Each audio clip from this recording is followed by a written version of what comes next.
Yes, ya mjambo tena kwenu nyote wa ndugu wapendwa watazamaji na wasikilizaji wa Kwetu TV. Nyote kwa ujumla mnaoendelea kuwa nasi ndani ya taarifa zetu mbichi za kila siku na kila wakati. Tunawasalimia wale mnaotufuata mkiwa Marekani, Ulaya na Afrika. Salamu zetu ziwafikie kabisa. Tunawatakia tena asubuhi njema ya leo dimanche le 15 février 2025, tukiwakaribisha kwa mara nyingine katika taarifa zetu mbichi za asubuhi ya leo.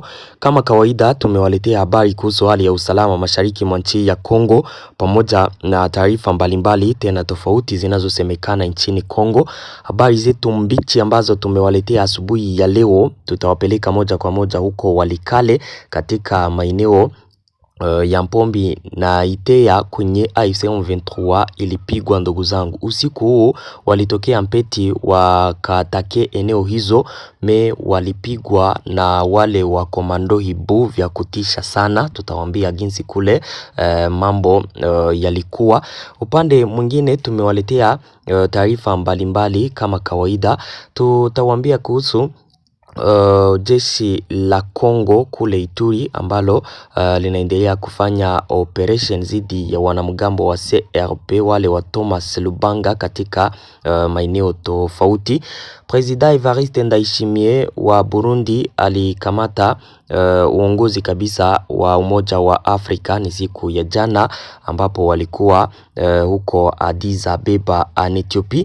Tumewaletea habari mingi kabisa. ADF wanaendelea kufanya mauaji makali, mauaji hatari zidi ya raia. Vraiment population wanaendelea kuuawa mchana na usiku katika maeneo ya Beni, Lubero pamoja na Ituri. Mnaoifuata ni Kwetu TV, ni channel inayowaletea taarifa za kweli tena zenye uhakika kutoka mashariki mwa nchi ya Kongo. Tunawasihi kusubscribe, yani kujiabone ili kukuwa nazipata taarifa zetu zote kwa wakati.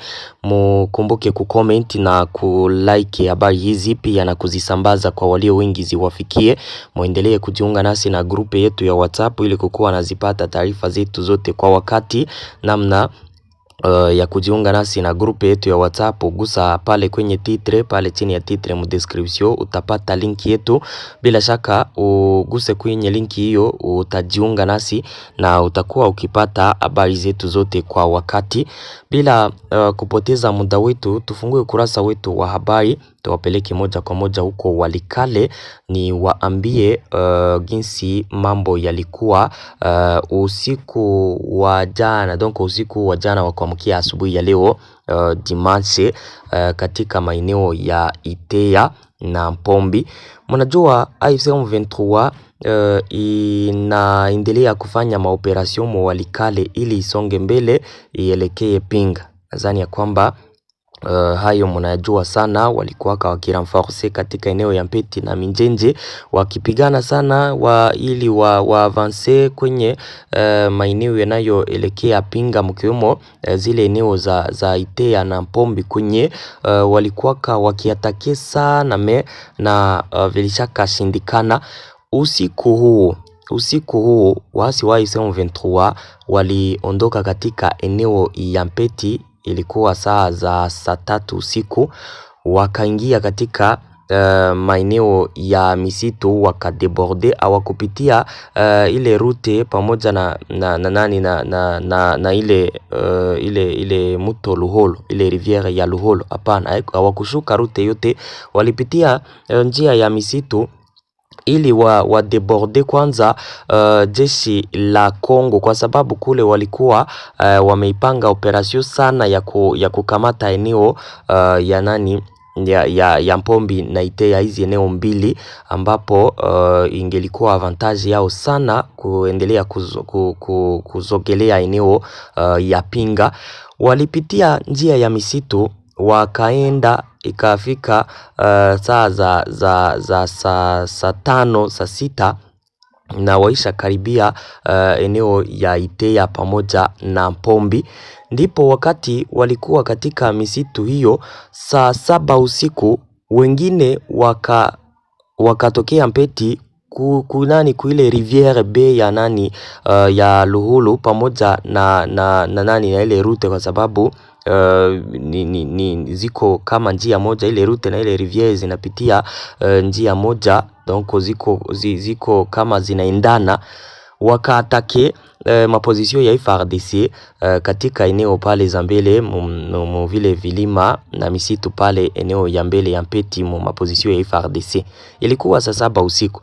Ndipo walipigana sana pale, epui wale ambao wali deborde katika misitu ili wachomokee eneo ya Iteya na Mpombi, wakaanza nao tena kushambulia FARDC pale katika eneo ya Iteya na Mpombi, ila walikuwa na mpango wa kuanza kushambulia FARDC kwa mbele pale kwenye rute, ili FARDC kutokea maeneo hayo ya Mpeti na Iteya warenforce papo hapo kule mbele wapigane, epui AFC M23 ichomoke deja nayo pale katika eneo ya Mpeti na Iteya. Mnajua AFC M23 wanapendaka kutumikisha sana sisteme ya debordement, me usiku hawakufanikiwa.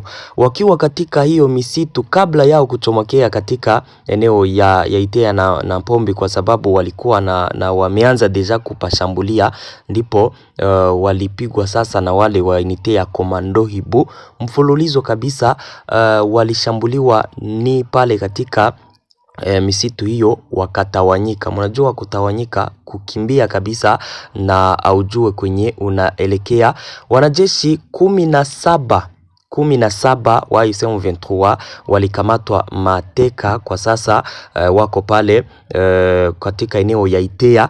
Wengine walitawanyika, walikimbilia katika misitu, na wengine kwenye hawajui, kwa sababu wakati walikuwa wanataka kuavanse wakamate Iteya na Mpombi, na wakati walikuwa mvita pale mbele, walikutana wale wa unité ya Komando Hibu kabisa na wako mkazi pale, ndipo wakawapiga vikali na kuwakamata wale wanajeshi 17. Wengine wakauawa pale na wengine wakapotelea katika misitu wakakimbia. AFC M23 ndugu zangu balipiga sana, balipiga vraiment katika eneo za Mpeti. Wanaendelea kukutana na Chamtemakuni, na katika mwezi huu tukihesabu na ni kama kwa mara ya 6 hivi, na wanatake maeneo hayo ili wasonge mbele, waendelee kukaribia eneo ya Pinga. Nadhani ya kwamba kwa wale wanaoendelea kuzifuata habari zetu, naendelea kuwa na jua jinsi mambo iko na jinsi kufro viko naendelea na kule mweneo ya Walikale kutokea Mpeti. AFC M23 inapendaka sana kuatake ili elekee Pinga, kwa sababu Mpeti na Pinga ni 18 km. Mnasikia haiko eneo yenye iko mbali sana, na kusonga mbele sasa bilishaka shindikana. Mimi usiku walipigwa sana vraiment, walipigwa kabisa. Jeshi la Kongo na wale wazalendo kama kawaida wanaosaidiana nao walifanya kazi kabisa katika eneo ile. Tuendelee na habari zetu. President Evariste Ndayishimiye, president wa Burundi, siku ya jana samedi, ndipo alianza kabisa kazi ya kuiongoza Union Africaine, Umoja wa Afrika. Evariste Ndayishimiye yeye ndio mwenye kwa sasa anaongoza, donc yeye ndio president de l'Union Africaine. Alikamata jukumu hiyo siku ya jana wakiwa Addis Ababa Ethiopia, akiwa amekamata nafasi yake yule president Joao Lourenço wa Angola. Yule ndio mwenye alikuwa akiongoza Union Africaine. Leo president Ndayishimiye wa Burundi ndio mwenye anaongoza kwa sasa Union Africaine. Katika kikao cha hali ya juu kilicho fanyika kule, kulikutania viongozi tofauti wa mapei tofauti ya Afrika. Nadhani kwamba muliona jinsi kulikuwa viongozi wengi katika kikao hicho, na kwenye picha hiyo nadhani kwamba muko naona jinsi ni wa president wengi waliongelea kuhusu hali ya usalama mashariki mwa nchi ya Kongo. Kama kawaida, ile njoo ilikuwa point ya kwanza ya kuongelea. Kile ambacho walikiongelea ni kuhusu kabisa usitishaji vita kama njia ya kwanza ya kuipa maongezi kabisa kufanyika vizuri. Usitishaji vita wanaendelea kuiomba pande mbili donc wasitishe mapigano ili maongezi yafanyike vizuri. Cyril Ramaphosa president wa Afrika du Sud alikuja kutangaza kuwa alitangaza kuwa uadilifu wa nchi ya Kongo kabisa unapaswa kuheshimiwa na akalaani vikali kuendelea kwa mapigano yanayoendeshwa na AFC M23 kule Sud Kivu fikia pale ambapo AFC M23 iliavansake mpaka katika mji wa Uvira. Ni wakati kulikuwa kukisainiwa makubaliano mapya ya amani huko Washington. Mnakumbuka vita hivyo. Cyril Ramaphosa alilaani vikali zile atake za AFC M23, naye akatoa wito kwa pande mbili kusitisha mapigano ili kuwezesha maongezi kutatua vita hivi. Mnasikia kuwa maongezi kabisa njo kitu chenye wote wanakiapuye ili kuwezesha ili kupata solution kabisa ya kumaliza vita vinavyoendelea mashariki mwa nchi ya Kongo. Wakati usitishaji vita uko naombwa kati ya pande mbili, jeshi la Kongo lilishutumu AFC M23 kwa kuchoma moto nyumba za wakaaji huko Fizi. Vikosi vya jeshi la Jamhuri ya Kidemokrasia ya Kongo vimeshutumu AFC M23 RDF kwa kuchoma moto nyumba kadhaa za raia katika eneo la Ruisankuku huko Moho Plateau de Fizi kuanzia le 11 mpaka le 14 walikuwaka movita kule, na AFC M23 ilikuwaka ikishambulia vijiji vya wakaaji katika maeneo hayo. Katika maandishi haya yaliyosainiwa na kaimu msemaji wa FARDC Lieutenant Colonel Mongba Hazukai Make, jeshi la Kongo linadhibitisha kwamba vitendo hivi ni ukiukaji mkubwa wa sheria za kimataifa ya kibinadamu pamoja na haki za binadamu. Kulingana na FARDC, operation hii inalenga kuwaadhibu wakaaji wa eneo hilo waliokataa kufukuzwa na kuwafuata. Hapa tuendane 5 kwa 5. Katika operation zinazoendelea katika maeneo ya Sud Kivu huko Moho Plateau de Fizi, jeshi la Kongo linaendelea kuyakamata maeneo tofauti. Eneo ya Ruisankuku hayo walikamataka wakati walikuwa wametoka Point Zero, ndipo walikamataka Ruisankuku. Sasa AFC M23 wakati ilikuwa na iko naondoka mu vijiji hivyo na imepigwa, kuna wakaaji walioenda nao, kuna wakaaji waliowaambia msimame twende kabisa, kama ilivyokuwa Uvira. Mnajua kuna wakaaji wa Wanyamlenge walioenda nao. Vile vile na maeneo ya Moho Plateau de Fizi kuna wakaaji wa Wanyamlenge ambao waliondokaka na AFC M23 mu vijiji vyote ambavyo walikuwa na wako na vipoteza. Kuna wengine waliokataa kabisa wakakaa katika vijiji hivyo. Ndipo sasa FARDC nasema kuwa operation zile za AFC M23 za kushambulia vijiji vya wakaaji vinalenga kuwaadhibu wakaaji wa eneo hilo waliokataa kufukuzwa katika eneo hiyo na kuwafuata. Mnasikia jinsi operation ile ya AFC M23 iko nitasema ya kupinire wale wakaaji wenyewe washaka kataa kuwafuata, na jeshi linalaani vitendo hivi vya kigaidi vya kutisha ambavyo linasema vinaonyesha ukatili na azma ya jeshi ya Rwanda na wasaidizi wake ya kuharibu mchakato wa amani unaoendelea.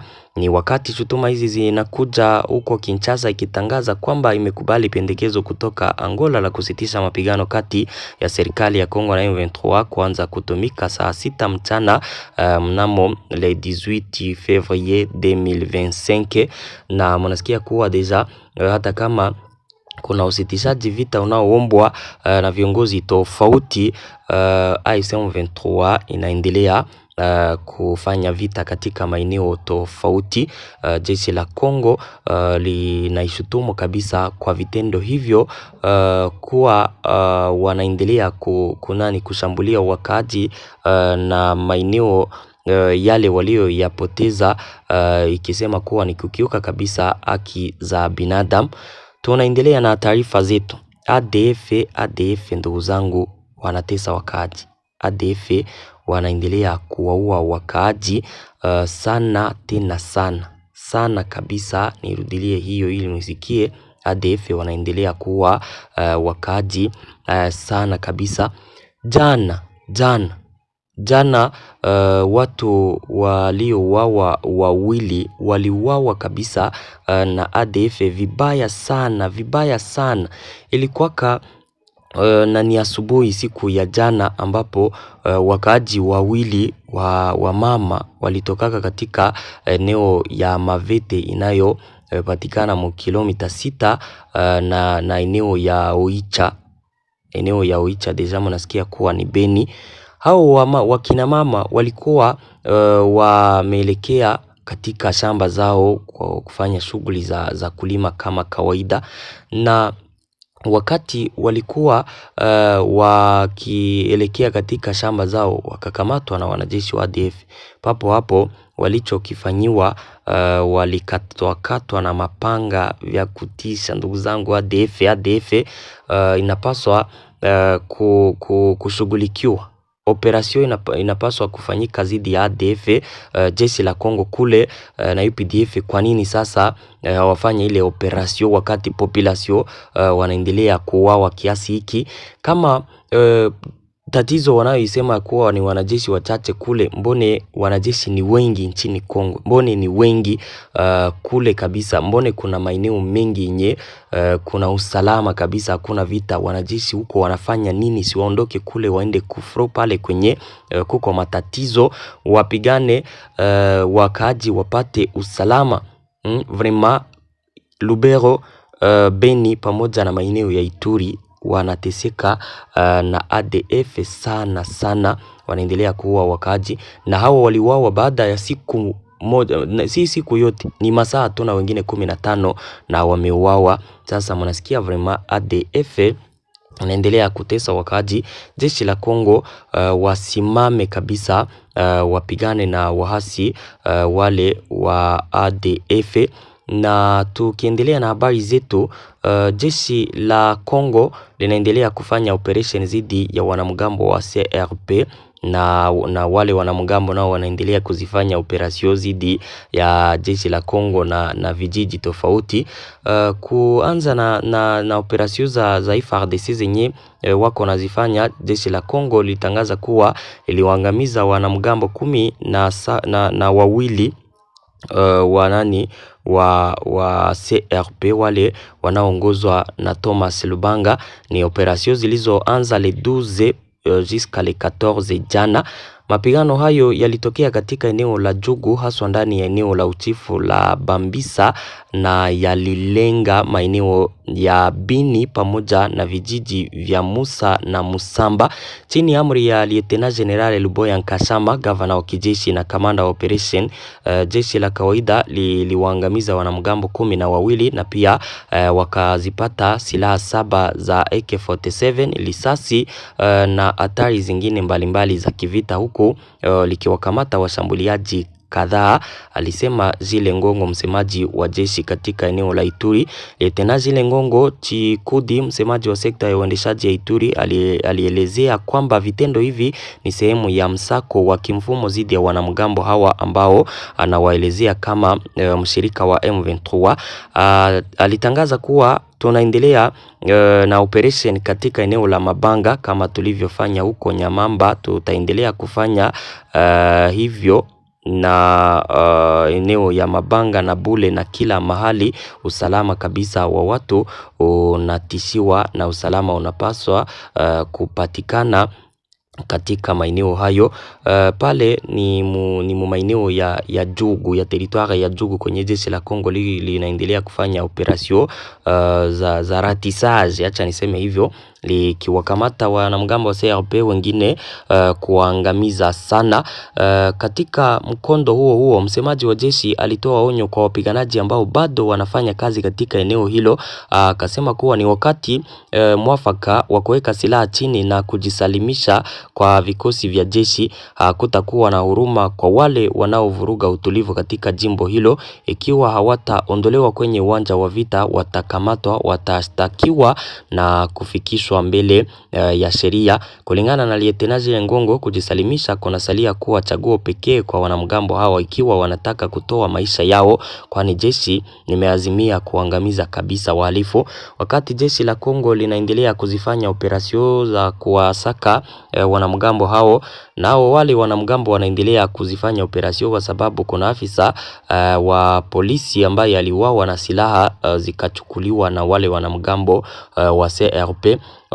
Ni wanamgambo hao wa CRP ambao wanaendelea kuzidisha vitendo vyao wiki hii dhidi ya vikosi vya usalama katika maeneo kadhaa huko mteritwari ya Jugu, hususan huko Fataki, Bule na eneo la Lule. Huko Fataki, uingiliaji kati wa FARDC ulifanikiwa kuwafukuza washambuliaji kutoka kituo cha biashara kilichopo kwenye njia ya kitaifa ya 27 baada ya saa kadhaa za usumbufu wa traffic na shughuli za kiuchumi. Na wale wanamgambo wa CRP walikuwa wameshambulia kituo cha polisi huko Fataki na kumuua afisa wa polisi pale, na silaha zikachukuliwa. Ni silaha 3 ambazo zilibebwa na wale wanamgambo. Na siku iliyopita, mnakumbuka, mapigano yalikuwa tayari yameripotiwa katika eneo ya Bule ambapo mwanamke alijeruhiwa na akahamishiwa katika eneo ya Fataki kupewa matibabu. Huko Lalu, mwanajeshi wa FARDC naye aliuawa na wengine kadhaa walijeruhiwa miongoni mwa jeshi na wanamgambo. Makombola pia yalikuwa yakisikika katika maeneo hayo ya Lalu. Donc vraiment ma operation ya CRP, kundi lenye silaha la Thomas Lubanga, nayo yanaendelea kule. Unasikia hali ya kiusalama si nzuri katika maeneo ya Ituri. Vraiment jeshi la Kongo lifanye operation à la fois. Kama wanajeshi ni wachache, walete wengine wanajeshi. Kuna eneo mingi za Kongo zenye kuko wanajeshi na kuna usalama. Sasa wote wawalete kufro, wajue kwamba hii vita inawahusu wote.